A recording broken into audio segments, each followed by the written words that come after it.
And welcome to this free facilitation webinar, Facilitator Certification, What's It Like and Is It Worthwhile? Thank you for joining us. My name is Martin Gilbraith, and I'm delighted to be joined today by Sunny Walker, again, from the Virtual Facilitation Collaborative in Denver, and this time also by Lindsay Sumner of IAF in the UK and by Alexey Svetlichny in Kiev, Ukraine. I'll invite all of them to introduce themselves in just a moment.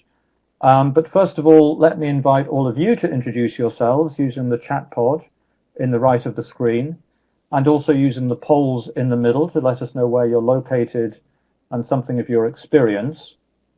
And while you do that, let me just talk you through the aims of our meeting today and our agenda. So the aims of this series of free facilitation webinars is to provide an opportunity to learn something about facilitation and ICA's technology of participation in particular through a free 1-hour interactive online session that offers an experience of virtual facilitation as well as content on facilitation. The sessions are open to the public, and the sessions are being recorded. This session is being recorded and will be made available on the public website. So I do encourage you to bear that in mind as you decide what to share in the chat pods and as you speak.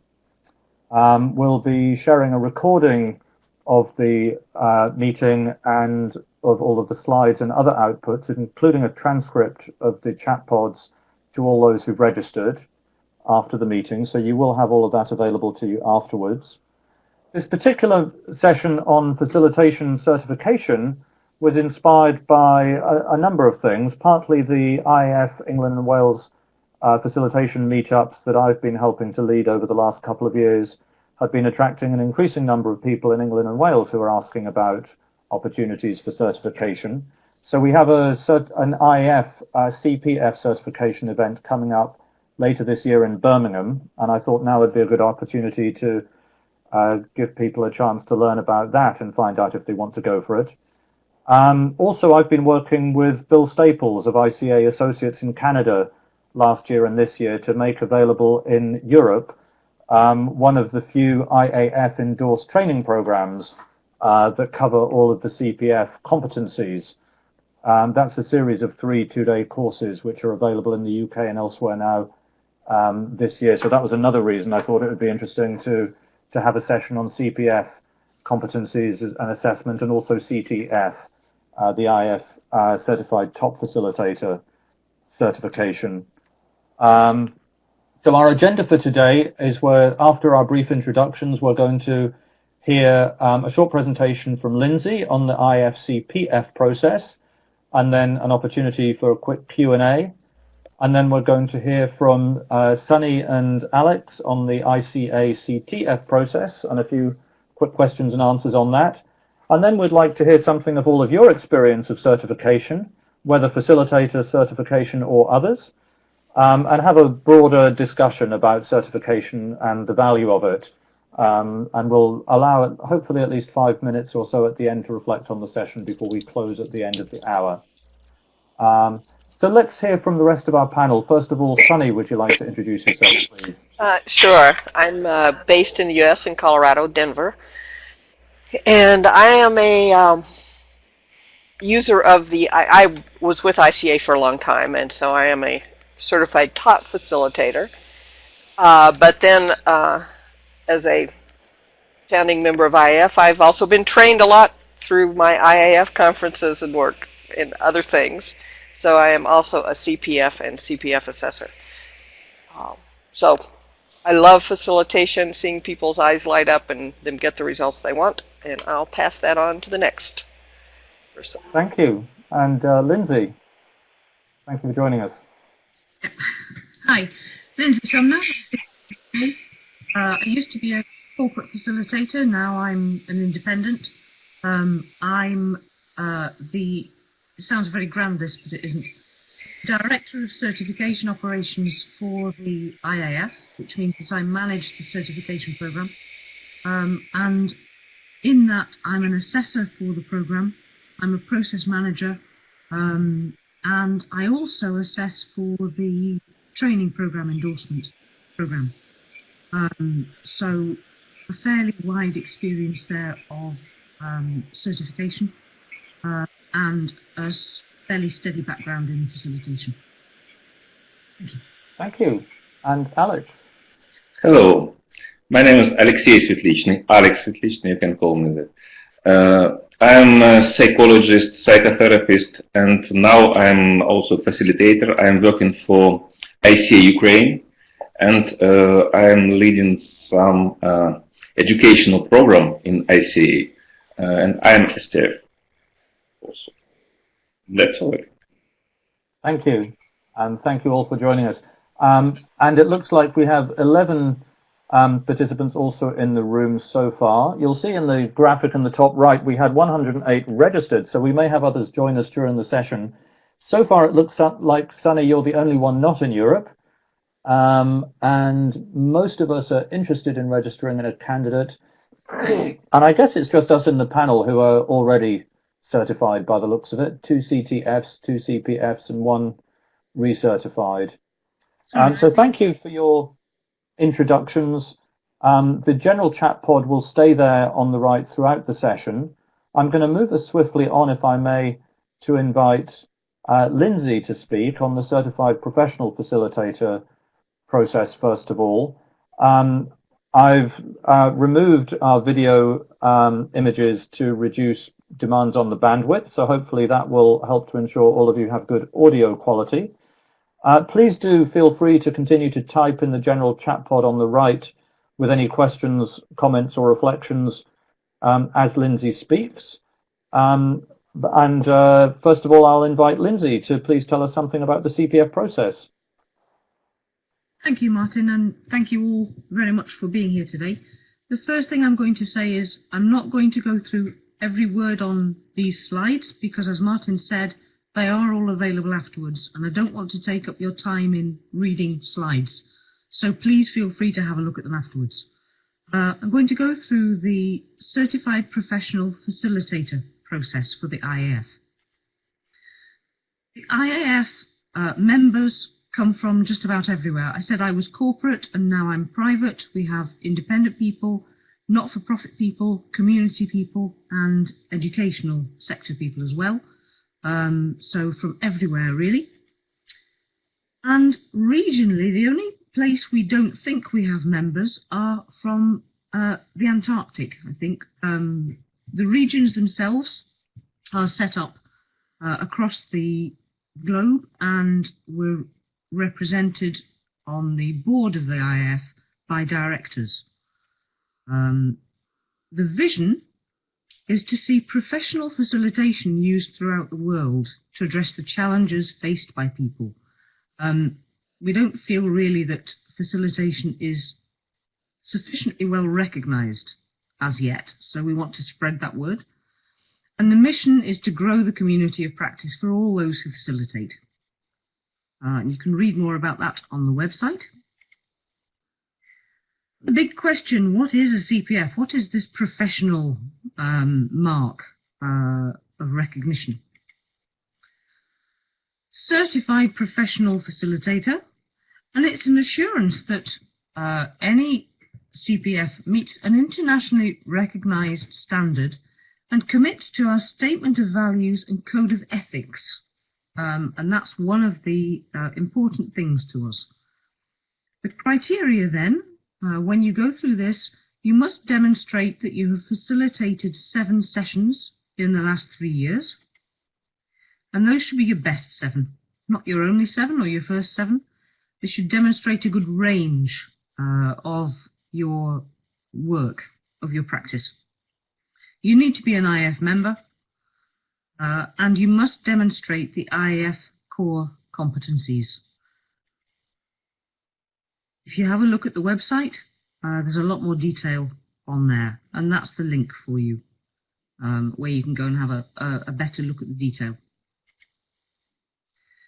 In terms of international, we run, it depends, between 6 to 12 certification events globally every year. Martin did mention that there's one in Birmingham, of all exciting places, this year.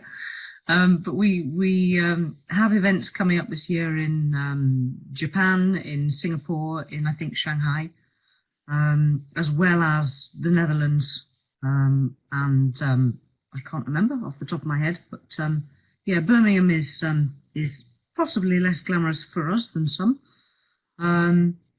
We have most of the events are in English, but we do currently offer them in Dutch and Mandarin as well. And we also offer simultaneous translation, depending on the requirements of our members. And we're working on other languages at the moment because, as we said, we're a global organisation, and we think it's unfair that everybody should automatically be expected to assess in English. People assess in not just their second language, but their third language, and do very well. But we shouldn't just necessarily assume that. So we are working on other languages. Cost. It's $2,400 US, and that's plus your IAF membership.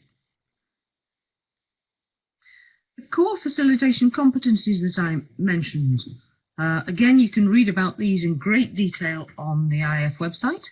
But basically, the first one looks at how you deal with your client. The second one looks at how you plan a facilitated session. The third one looks at how you deal with people in the session, how you deal with people and situations in that session. The fourth one, you've planned the session, but how do you carry it out? How do you get the group to the outcome? The fifth one is about your professional knowledge. How do you manage your learning? And the sixth one there is about your professional attitude. How do you manage your self-reflection, for example? And those are the facilitation competencies against which we assess. That's all. We don't assess any specific methodology. We're not interested in specific techniques. We assess purely against core competencies. So why should you choose the CPF? This is going to go quite slowly, sorry. Credibility, validity, reliability, flexibility, accessibility, recognition, and return on investment. If I say a few things about those, credibility because it's recognised in places like the Canadian government, for example. You must be a CPF, and I think this is still the case, in order to work for the Canadian government. As far as I am aware, bits of the UK government were considering that, last I heard. I don't know how far we've got with that one, but we are still pushing for that, I think. A lot of this is about being assessed by your peers and making sure that your practice is, if you like, up to standard. It's recognised. It's, are you doing the right thing? Are you learning? Return on investment, I would say, I have had business from just being a CPF. People have chosen me because they wanted somebody who has been recognised by the profession. You don't get a lot by it, I wouldn't say, if I'm honest. But I get probably 2 to 3 sessions a year because people have deliberately chosen somebody who has the CPF. And for me, that certainly pays for itself. But we can probably discuss that later. The assessment itself then, I said that it's a peer review, and it looks at your knowledge, your experience, and your skills against those core competencies, nothing else. It says there client assessor and co-assessor for each candidate, and additional perspectives from 2 other assessors. So actually there are 4 people looking at you. You get 4 different perspectives on your knowledge, your experience, and your skills. And that's quite intensive if you think about it. I'm not going to go through this in detail. You can have a look at it later. But basically, you write about it, you submit your documentation, and 2 assessors will review that. If they have questions, they will get in contact with you, and hopefully you will pass through to the next stage. If that's the case, then you are invited to the assessment day. You will work with 1 assessor on your facilitated session, your demonstration. At the assessment day, you will have a 30-minute interview. You will do a facilitation demonstration, which is 30 minutes long, and you will have another interview. And at the end of all that, you will either pass, which we very much hope, or you may get a defer result. And defer merely says, we haven't, in the whole of this process, yet seen enough evidence, and we invite you to come back and try again. And whichever result it is, you will get a full written feedback report. And that report will detail the things that you did well and that we encourage you to continue. It will also suggest the areas where you might like to work further. And it will also suggest some things for you to look at in terms of your professional development. And if you pass, of course, you get your CPF certificate, and you get some suggestions for your, if you like, your press release, and of course the all-important IAF pin, etc. This is a slightly more graphic representation of what I've just said. So on the certification day itself, the briefing, the first interview, the workshops around lunchtime, second interviews at the end of the day, and the little person bending over looking for evidence is, looking for evidence of the core competencies. How many of us are there? The IAF at the moment, there are about 1,800 members. About 650 of whom are current CPFs, and we add roughly 60 to 100 a year, depending on current circumstances, obviously. Oh, and that's me. Thank you very much indeed, Lindsay. Very brief whistle stop through there. Any questions? That was great. Thank you. Are there any questions? If you have a microphone, please use the raise your hand button to indicate you'd like to speak. In the meantime, Lindsay, I can see there's a couple of questions already in the general chat. Arthur has raised his hand, so let's go to Arthur first. Yeah, Arthur has his hand up. Yeah, so please go ahead, Arthur. Unmute yourself and speak.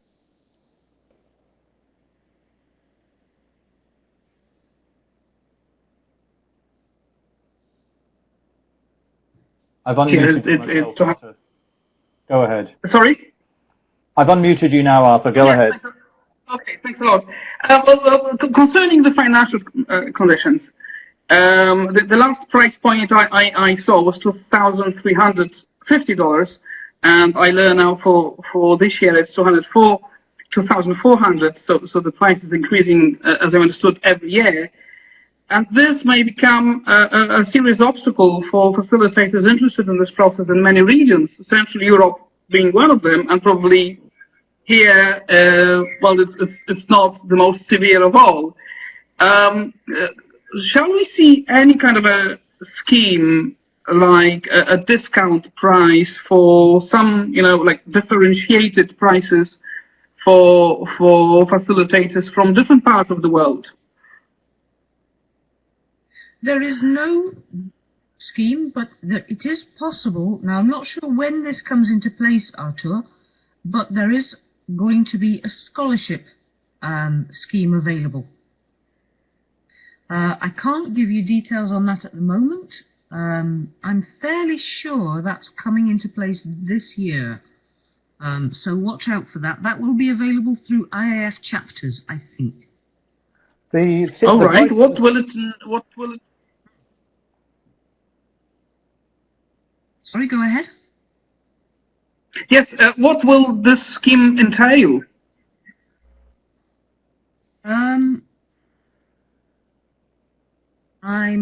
I'm sorry, I don't know the details offhand. I think from memory,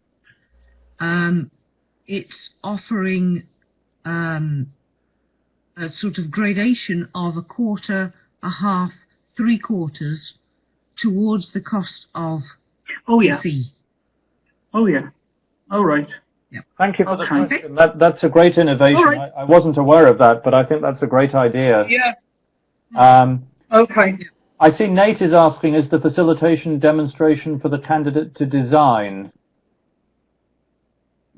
Yes, Nate. What happens is that you have a list of topics, so 6 topics. You choose the topic. The client gives you a brief outline, as your client would do anyway, and then you design the session. So you have a specific outcome to deliver, but you design the session. Does that answer your question? Nate doesn't have a microphone, but yes, he says thank you. And yes, Yvonne has asked, is there contact with one of your clients, and are there requirements regarding education? There's no specific contact with your clients. You have, for your 7 sessions that you have to write about, you have to get their verification. But all we ask for is, Yvonne facilitated this session on this date. That's all we ask for. So we do not contact them specifically, and we don't ask them to provide any qualifier about that. In terms of requirements about education, we ask you, if you want to list your any facilitation training you've had, but people have come through with no formal facilitation training whatsoever. So they've come through and said, oh, I've read a few books, I looked on a website, I met a few people, and they've passed. So we are not prescriptive in any way about you must have attended 3 courses, you must have done this, you must have done the other. Thank you, Lindsay. Does that answer your question? Thank you, Lindsay. Let's just take one or two more questions before we go on. We've got a question from Carmela also, who says she's got lots of training workshop sessions, etc. How would this work for me? IAF makes quite a clear distinction between training and facilitation, doesn't it? Yes, and what happens is, although there are some people who train in a very facilitative manner, we are quite clear about the distinction between process facilitation and training, and therefore if you submit sessions which look to the assessors as though they might be training events, they will ask you possibly to resubmit process sessions if you think that they are probably training. And the difference really is it your responsibility to who's responsible for the outcome? If your responsibility for transferring knowledge and the outcome therefore is on your shoulders, I would suggest it's training. If you aren't responsible for the outcome in any way, other than the process of getting people there, then I think you can probably count that as process. That's probably a very clumsy way of putting it, and it's much more elegantly described elsewhere. But I think if you think they're training sessions, don't submit them, because you won't get through the first stage. My recollection, Lindsay, is that in the very first information pack I received as a CPF candidate years ago, there was a handy graphic and a page explaining the difference between training and facilitation. Oh, yes. So anybody who inquires, I think, will get that at the first stage. And it's at the website. Be on the website. Yeah. Good point. Thank you. Yeah. Thank you. Lawrence, if I may, I'm going to move us on. Please, let's hold your question about the topics, because that could be just as applicable to the CTF process.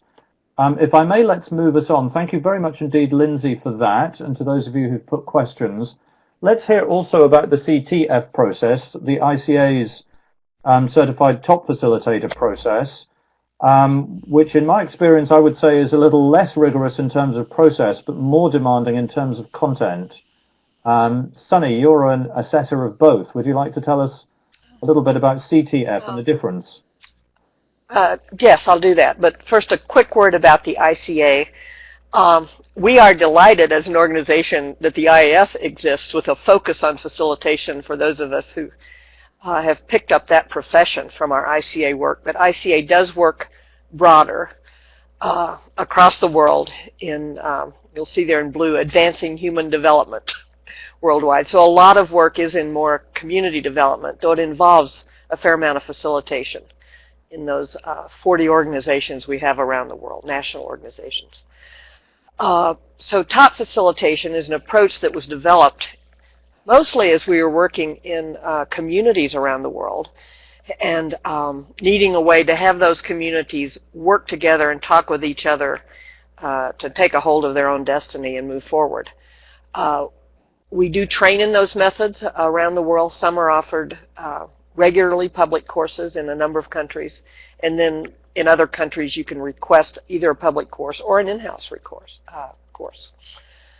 The CTF competencies, those ones around the outside, are the same as the IAF. The language of them may be a little bit different, but you see in the center, using ToP methods effectively, that's the primary difference in the two sets of competencies, is that we are really certifying that you understand and can use those methods. And so to get there, and apologies if this is kind of tiny, first of all, the core basis of the competencies is the same. There were more than 300 facilitated workshops asking that question of people around the world. What are the competencies of a great facilitator? And over a few years, that was all pulled together by a group of facilitators into the competencies and worked with for a while. And IAF were the first to pick that up and put it into a certification program, which I think was a brilliant program. And kudos to those of you in Europe where that work was done originally. And then, as I said, the addition is the ToP competency. So things like the focused conversation, consensus workshop, action planning, very specific processes, strategic planning, the historical scan, those are included in what we're checking on. So the CPF got started in 1999. We were 5 years later with the CTF. We hold them, these certifications around the world. Right now, I think they're primarily run through Canada, Taiwan, the U.S., and the Ukraine has been having them. That's fabulous. You do have to take a number of ToP courses. You get a mentor. You get observed in real situations. This is totally different. None of that happens for the CPF. So it's much more I wouldn't say hand-holding, but you've got somebody working with you to get you to the point so that when you do come for certification, you're almost recommended as ready.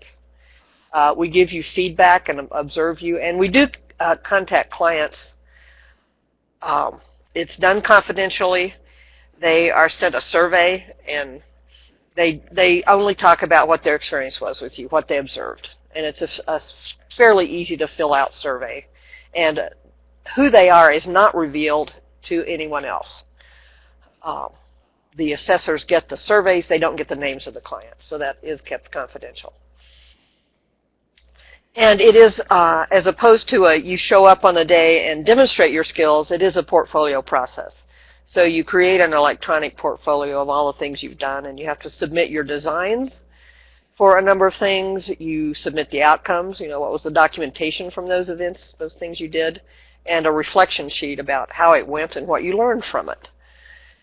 And then when you come for the actual assessment, you'll have two assessors who have reviewed your portfolio and will have questions for you, not only around the ToP work that you submitted, but around those other competencies.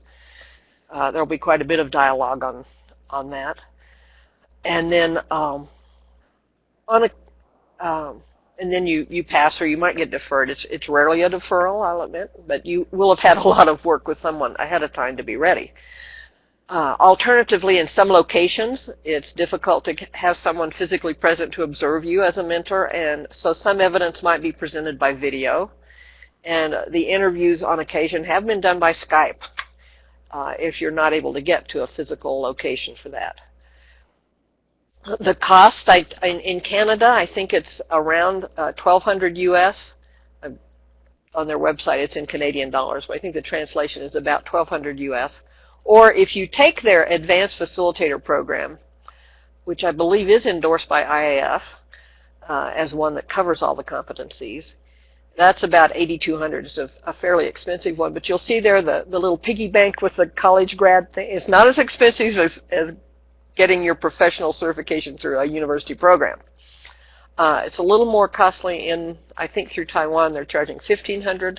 I think that's in US. And in the US it's $1,200. So this is your journey. There you are. You fill out an application. You create your portfolio. And you want to go full screen if you want to see this very well. And I'm trying to see what it actually says. I go full screen and see. Then there's observation. People are saying, you find out how you're doing with clients and mentors.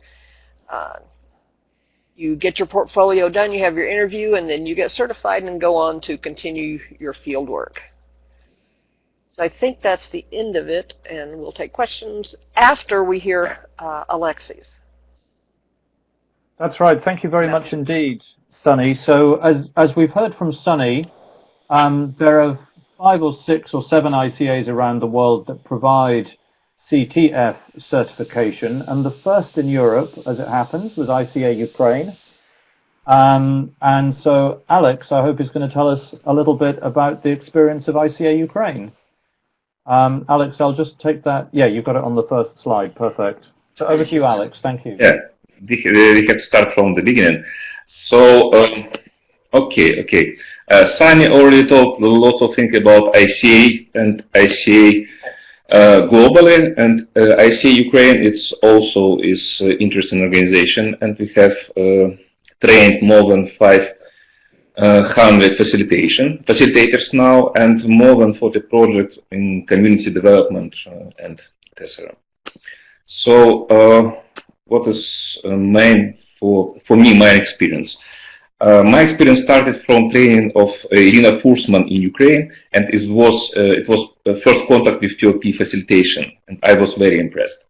After that, me and my colleague Anna Babic decided to go for certification, and it was starting of this process.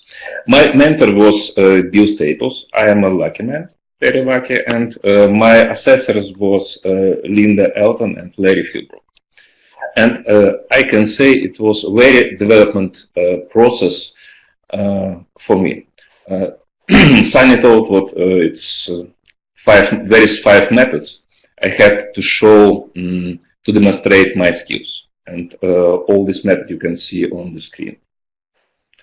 And also 7 competence I can demonstrate during this process. So most difficult step for me was creating portfolio, facilitation portfolio, and it took more than 1 year of deep work with my mentor. From the dozen project I did with Bill, only 6 remain in my portfolio, and it was rather difficult because not each project can be part of portfolio. So difficult is creating portfolio is not a simple process. First, it must be the real clients and real cases. The client should provide feedback on work for facilitator. Each work must be documented in detail, beginning with a design of process and ending with the result of my reflection of this process. The key thing in this process for me is working with mentor. Deep study of design of each session, joint preparation, and very deep debriefing. So working with mentor make facilitation thinking more wide without some strong patterns, and it's I think mistake of lots of facilitators to be very narrow and very patterned, I would say. So next challenge, it's an interview. It's not simple. It's very development questions, and each interview lasts approximately for 2 hours. I can't pass my interview from the first time, and I had to make it twice and had to prepare additional cases for this situation. So I'm very quick. If you are interested in some steps of this process, you can ask me.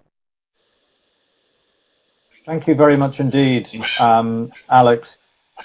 Please do raise your hand if you have any questions on the CTF process for Sunny or Alex, or type your questions in the chat pod to the right. While we wait for any questions, let me just say from my own experience of both the CPF and the CTF process, and I think it may be clear to you anyway from the two presentations, one of the differences between IAF and ICF is that IAF is a single global organization and ICA is a federation of mostly quite small national organizations. And partly as a result of that, I think the CPF process is more rigorous and more consistent worldwide than the CTF process. The CTF competency framework is consistent worldwide, and it's almost the same as the CPF, with the exception of the methods competencies. But different ICAs use slightly different processes to assess the competencies and to help people gain the competencies. I actually did the CPF first and then the CTF as part of an ICA international sponsored CTF process that involved assessors from different ICAs. And as a result, I suspect the process that I took might be different to all of them. I'm not entirely sure. But the reason I raised this is because the CPF process with IAF, I think, is more expensive. You get less help to get through it. But it's probably worth more as a result because more people have it and more people recognize it. The ICA process, you get more help to get through it, and it's cheaper and easier in that you can do it remotely, at least with some ICAs, as I did. But to be perfectly frank, unless you're a top facilitator or want to be a top facilitator or trainer, there's a lot more to learn, a lot more skills and competencies to develop and to demonstrate, and it's not as widely recognized as IAF. Having said that, let's please take your questions. While we wait for anybody to raise their hands, I see that, where is it? I saw one about, yes, about translation. Arthur was asking the design and result documentation needs to be translated into English.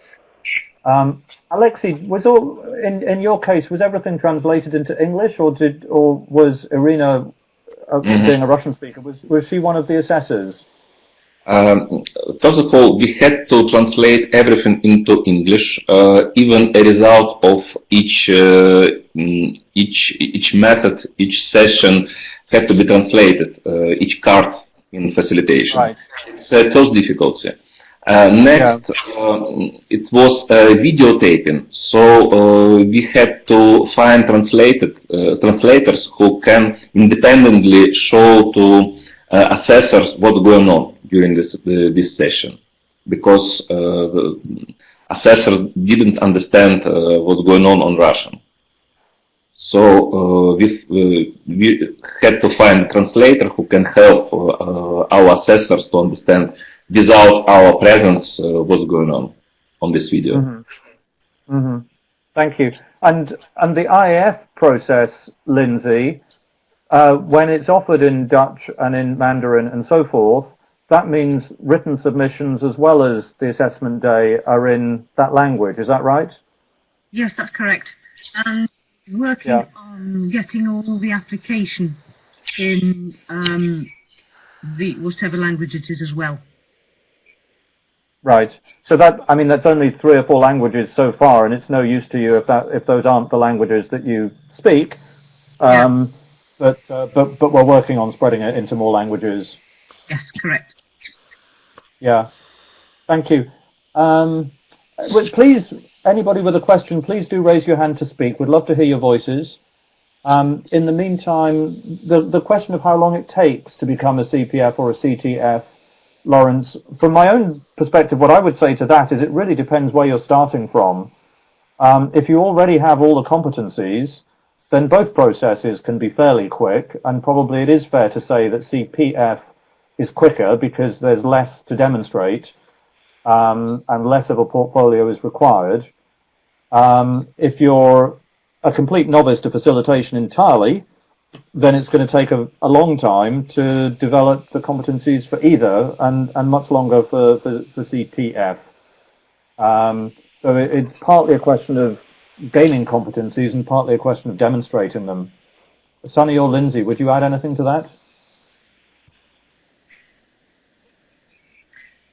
Martin, may I just follow up on Lawrence's point, please? I've been typing, but it's easier just to answer. Lawrence, you asked about how long it takes, and I said about 5 months start to finish, assuming you have your 7 sessions in place. The reason it takes a long time is we ask you for your documentation, and that takes 6 weeks to review. Then we invite you to the day itself, and there's another 6 weeks or so. And then once you do the day, your report then takes another 2 or 3 weeks to turn up. So the whole thing really, once you've registered, starting right at the beginning, registration, you'll have to wait up to sort of 6-8 weeks. So it's quite a long, drawn-out process. If you look on the website now, I'm trying to Birmingham, for example. Birmingham is 19th of October, Martin. Is that right? Yeah. So I'm trying to think. The closing date for Birmingham then will be about July, mid-July, something like that. To guess, it might be early August. All the dates for all the stages are on the website. Yeah. I remember that. Yeah. So you leave it till the last moment. You need to start thinking, and not only that, you need to contact your the clients for your sessions, because we need to see those verifications. If you can't provide the verifications, we'll say you need to provide another session. And then you need to contact that client. And that's partly why we allow so much time between each stage. Apart from the fact that the assessors have jobs and families and all the rest of it, we aren't full-time assessors. And you have other jobs and other families. So we contact you and say, can you please provide more information? You're not sitting waiting for us, and you fire something back straight away. It's quite a spread out process. Thank you. Yeah. And to answer about the ToP certification, people have done it in a year. We have a mastery of ToP methods training that's a year-long program, and people have gone through that and come out and taken certification right afterwards and done well. But it really depends on whether you're a facilitator or not. And part of our decision to go with a certification program in ToP specifically was that we had people who wanted to become trainers of the ToP methods, and we realized that if you were not a really good ToP facilitator, that was a bit pointless, that you weren't able to answer your students' questions, and you know, it just wasn't a good match. So we now require you to be a certified ToP facilitator to become a trainer in our courses.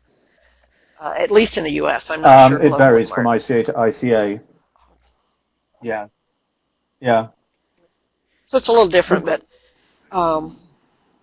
and we did it differently so that we we wanted to be clearly a different process from IAF, so that you'd have a clear I see that there's a couple of different questions coming up which we haven't answered yet, and we will do. But what I'd like to do, if I may, is move us on to the next screen, because at least one or two of these questions relate to the questions I would like to put to all of us.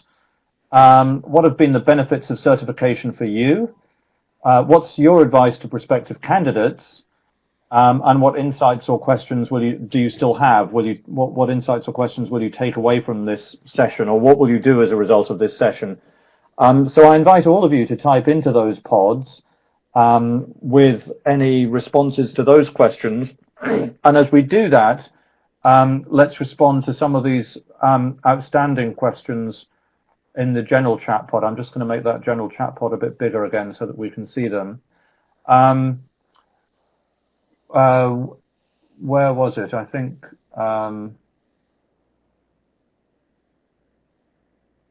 I've lost the question I was going to answer now. Please raise your hand if you have a question to ask while I look for the questions in the chat pod.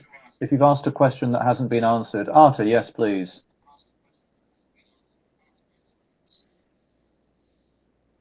You'll have to unmute yourself, Arta. Please go ahead.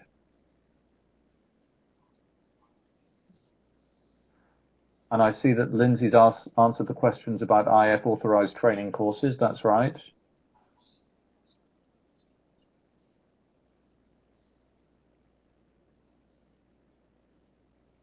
Arta, I'm not hearing you. You're still muted. I'm going to unmute you myself. Go ahead. Thanks. Yeah, okay. Thank you. Can we hear a word about that 30-minute workshop that is supposed to happen on the assessment day for CPF? How that is structured, what is involved, and whether it's like half an hour is not a lot of time for a workshop. So I guess there may be like a section of a workshop presented within those 30 minutes. It's a very short time. Lindsay, would you like to respond to that? Yes. Certainly. I've never facilitated a 30-minute workshop in my entire life. Me neither, I think. Apparently some people... No, apparently some people do. What I will say is plenty of people do this and do it very successfully. You have a choice. You can run a complete 30-minute workshop, or you can choose to run a 30-minute portion of workshop.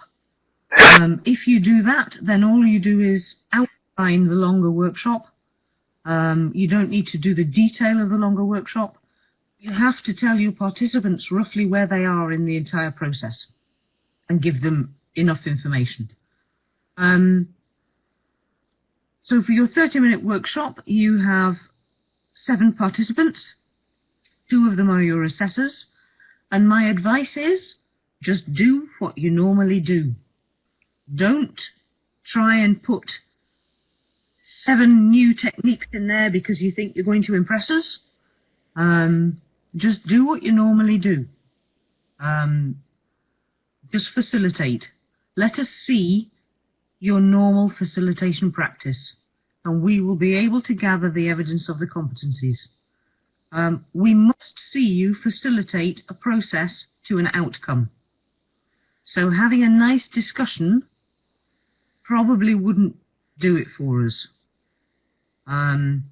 But that is why you get to work with your client assessor, who will be able to say, this is the outcome I want at the end of the 30 minutes. So I need you to give me 3 options to decide how to spend the money for whatever. Yeah? That is what you need to deliver at the end of the session. 3 options as to how to spend £20,000. Thank you, Lindsay. I found the question I was looking for on the chat to answer. It was from Lawrence, asking from the point of view of someone who runs a variety of meetings and has done that for 4 years.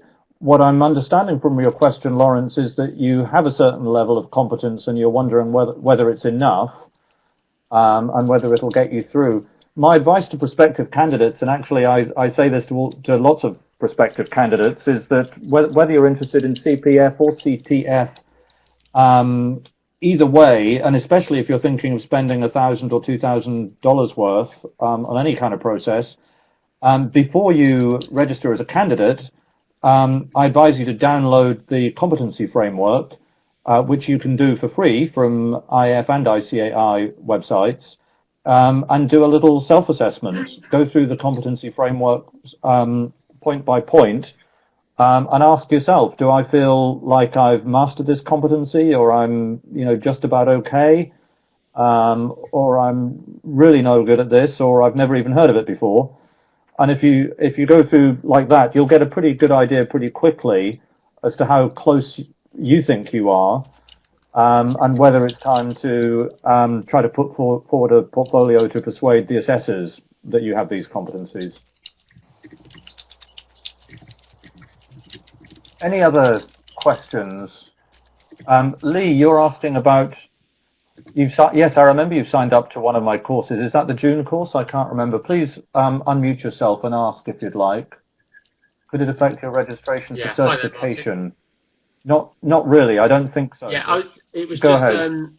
Thinking back to where they said it was like the length of the process, and then you have to be a member to submit and start the process.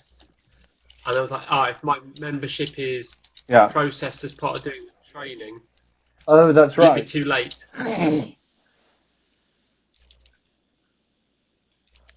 Yes, I hadn't thought of that actually. We'll have to check the exact deadlines, and let's check and connect with each other after the session to check that, because you're getting reduced IAF membership as part of taking the course, aren't you? And the membership might be too late. I'm sure we can arrange that with IAF if the timing is an issue. I appreciate that. No problem.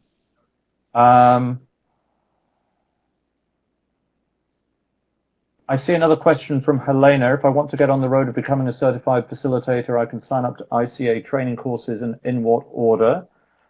Yes, that's true. ICA training courses and other endorsed training courses will help you to gain the competencies, and it doesn't necessarily matter which order you take them in. It kind of depends a little bit on where you're starting, and you may not need to take them all depending on what competencies you already have. And then, yes, you use them in your work as a facilitator. We're running very short. I will say for ICA, generally, sorry. Go ahead, Sunny. I will say that for the for ToP methods, the ToP facilitation methods, or in some countries it's called the group facilitation methods, is like a building block course, or a gateway course. It gives you the foundation that allows you to understand and get more benefit from all the others. And for some of the other courses, it is a requirement to have had that course first. Yes, that's true. Although of the 3 courses in the IF endorsed ToP Facilitation Essentials program, one of the other 3 is Meetings That Work, which really doesn't require GFM and can quite well be taken before GFM, that's group facilitation methods. Those 2, I think, can be taken in either order. And that's also true, and both of those courses are offered online through ICA Associates in Canada. And they're both offered in the UK and Brussels this year. So they're available in Europe. We're very short of time, so I'm going to move us to our final screen, if I may. As I do that, just let me say benefits of certification from my experience are twofold. One, it's both certification processes I found as a very rewarding learning experience. The requirement and the discipline of reflecting on my own practice and reflecting on my own experience I found very valuable. And the feedback from peers, extremely valuable. Also, both because I am a ToP trainer, it's valuable for me to be able to say I've been certified as a ToP facilitator. To be perfectly frank, I'm not sure that's got me any in-house facilitation contracts. The CPF certainly has, as Lindsay said, I would say 2 or 3 contracts a year, probably as a result of being CPF. And the great thing about IAF and CPF is that even if your clients have never heard of them, the names speak for themselves. The International Association of Facilitators, Certified Professional Facilitator, the names speak for themselves. Unfortunately, ICA ToP Certified Facilitator really doesn't. You really have to know what they are in order to care. Having said that, in our last few minutes, please do use the poll in the center to rate today's session. After I switch off the meeting recording in just a moment, I encourage you to share any contact details you'd like to share with each other in order to stay connected with each other after the meeting. When I switch off the recording, you're more than welcome to stay and we can chat informally afterwards for as long as you'd like to. In the bottom right, you'll see some links to further resources. You've had those by email and you'll have them again by email if you registered for the webinar, but they're right there if you want to click on them now and go to any of those sites. And just above that, you'll see the image for the next free facilitation webinar in this series. 2 months from now, I think it's the 4th of April, Sunny and I will be joined next time by Jo Nelson, a long-time ICA colleague from ICA Associates in Canada, who's co-author with her late husband of the new book from ICA Associates in Canada called Getting to the Bottom of ToP. It's I just finished reading it a couple of weeks ago. I found it really helpful. It's a thorough explanation of the theoretical and philosophical underpinnings of ICA's technology of participation. It's not as theoretical as it sounds, actually. It's very much about how the theory and philosophy is applied in practice in ToP. And as Jo writes in the foreword to the book, it was actually her husband who did a lot of the heavy lifting on the philosophy for the book, and she's the practitioner. So if you're interested in more about the technology of participation and how the philosophy of it is applied in practice, do join us again 2 months from now in April. It's 4 o'clock, so thank you all for joining. Thank you in particular for Lindsay and Alex and for Sunny for joining me again. Please join us again for another free facilitation webinar 2 months from now. I shall, with that, stop the recording. And